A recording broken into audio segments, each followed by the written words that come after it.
안녕하세요. 엄마표 영어 파이널 에디션입니다. 덩어리 짓기. 어떤 분은 섀도우 스피킹이라고 하고요. 또 어떤 분은 섀도우 리딩이라는 표현을 쓰기도 해요.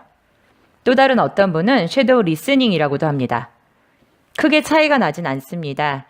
그림책이나 아이들용 영자신문을 가지고 원어민 음성이 담긴 CD를 따라 들으면서 읽고 말하는 활동이라고 보시면 될 것 같아요. 이 동영상이 스피킹에 중점을 두고 있으니까 아래에서는 섀도우 스피킹이라고 하겠습니다. 자, 3편 시작하도록 하겠습니다. 조양호 씨는 섀도우 스피킹을 말하기 훈련의 한 방법으로 문장을 들으면서 말하는 사람의 말을 가능한 똑같이 따라 말하는 방법이라고 하면서 발음 연습과 내용을 파악하는 데 효과가 있다고 합니다. 박광희 심재원 씨는 섀도우 스피킹을 통해서 다양한 영어 표현을 익힐 수 있고 다양한 발음 현상, 즉 연음, 축음, 생략, 첨가를 알게 되고 사용할 수 있게 된다고 합니다. 더 나아가서 영어식 사고의 흐름을 체득하게 돼서 영어 어순으로 듣고 말하게 된다고 주장합니다.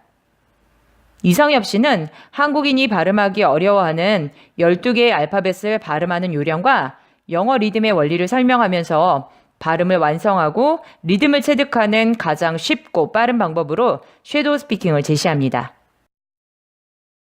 초등 1학년부터 듣기와 읽기를 꾸준히 해온 아이들이 그간 접해왔던 어휘들과 문장들을 표현할 시기가 초등 3학년에 들어설 시기인 것 같습니다.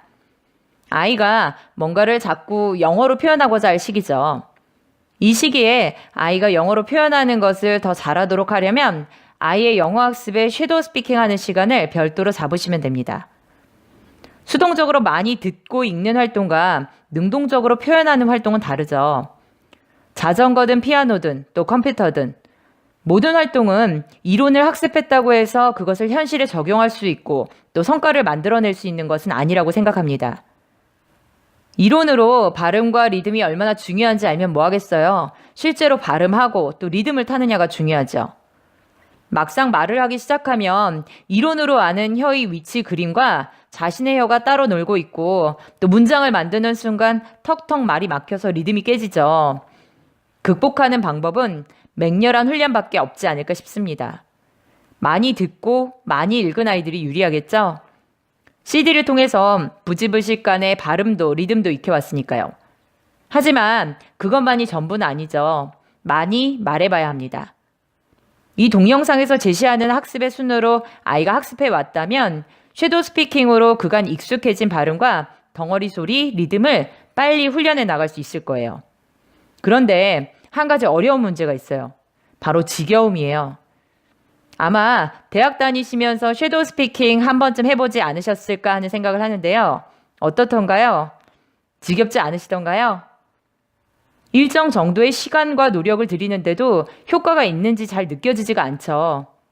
효과에 의문을 가지면서 점점 게을러지고 또 건너뛰는 날이 많아지면서 나중에는 유야무야 그만두게 되죠. 어머니 보고 혼자 하라고 하면 아마 한 달 넘기기 어렵지 않을까 하는데요. 아이는 어떨까요? 아이도 지루하고 힘들겠죠. 지루함을 극복하게 하는 여러 가지 방법이 있을 건데요. 그 중에서 제가 제안하는 방식은 어머니가 아이와 함께 하는 거예요. 2번 정도는 그냥 듣고요. 3번 정도는 지문을 보면서 큰 소리로 따라 말하는 거예요. 말하는 걸 스마트폰을 이용해서 녹음하고 또 녹음한 것을 같이 검토하면서 어색하게 말한 부분을 찾아서 밑줄 긋도록 하고요. 어색한 부분만 다시 연습하고 마지막으로 전체를 한 번 더 따라 말하는 거예요. 경험해보시면 아시겠지만 어머니가 같이 하지 않고 아이만 혼자 하라고 하기엔 너무 버거운 활동이에요. 중간중간 아이에게 잘한다고 격려해 주시고요. 지루함을 이기도록 간식을 준비하시는 것이 좋습니다. 다른 영어 학습 활동을 해가면서 매일 1시간씩 4개월을 넘어가는 시점이면 아이의 말하기 실력이 눈에 띄게 향상되었다는 것을 느낄 수 있을 거예요. 아이는 자신의 말하기 실력이 향상되었다는 것을 느낄 수도 있고 또 아닐 수도 있습니다. 아이에게 시작 당시에 녹음한 파일과 4개월이 지난 후에 녹음 파일을 비교하라고 하시면 아이도 알 거예요.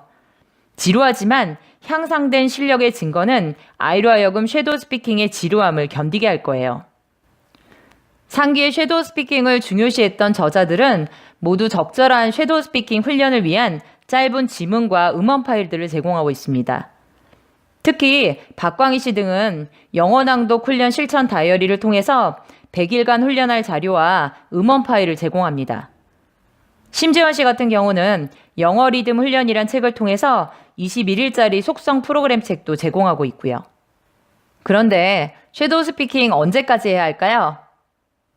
영어를 사용하는 한은 계속 해야 하지 않을까 싶습니다. 동시통역사들도 영어에 대한 감을 잃지 않기 위해서 이걸 계속한다고 하니까 아이들이 중학생이 되고 또 고등학생이 되고 대학생이 되고 또 사회인이 되어도 계속해야겠죠.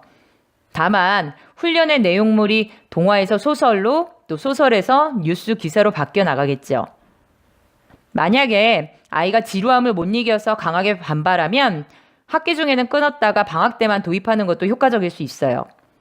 이전에 그림책 읽기 부분에서 책을 읽을 때 큰 소리로 따라 읽을 것을 강조해서 말씀드렸어요. 그 활동이 다름 아닌 섀도우 스피킹 활동입니다. 다만 반복의 횟수가 적고 녹음과 녹음을 점검하는 활동을 하지 않는다는 것만 다를 뿐이죠. 학기 중에는 CD를 따라서 큰 소리로 책 읽는 활동에 만족하시고요. 시간 여유가 있는 방학 때는 읽어 나가던 책을 가지고 반복의 횟수를 늘리시고 또 녹음하고 녹음한 걸 점검하는 활동을 추가하는 거예요. 아이의 반발을 줄이면서 말하기를 향상시킬 수 있는 좋은 방법일 수 있습니다. 다음 동영상에서는 섀도우 스피킹 외에 영어 말하기를 향상시키는 방법에 관해 말씀드리도록 하겠습니다. 도움이 되셨다면 좋아요, 구독 감사합니다.